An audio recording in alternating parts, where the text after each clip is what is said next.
Beating a colonial ruler, a powerful colonial ruler at that. America has, knows that firsthand, as the United States was owned and controlled by Great Britain. Obviously Great Britain is an ocean away, but yet they controlled our colonies, and we were sick of them controlling us. And so a person by the name of George Washington, as well as many other revolutionaries, started to fight back against this colonial rule, and we had our Revolutionary War.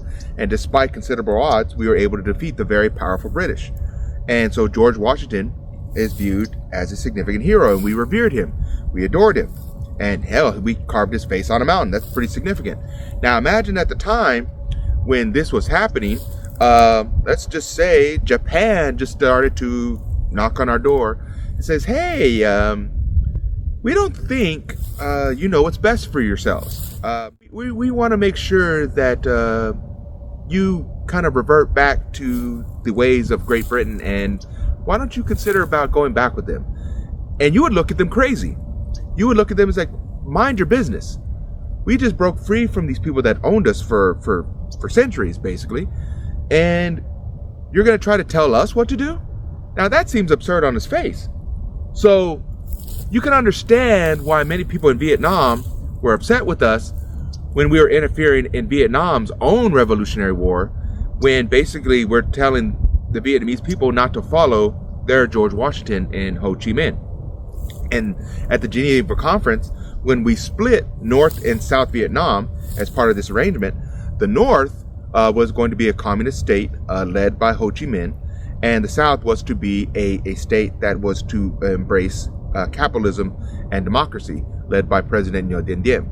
However, that democracy part, we can just forget about that. Ngo Dinh Diem was basically a dictator, and he was an oppressive ruler. He embraced the French colonial rule. He did, because he benefited from it.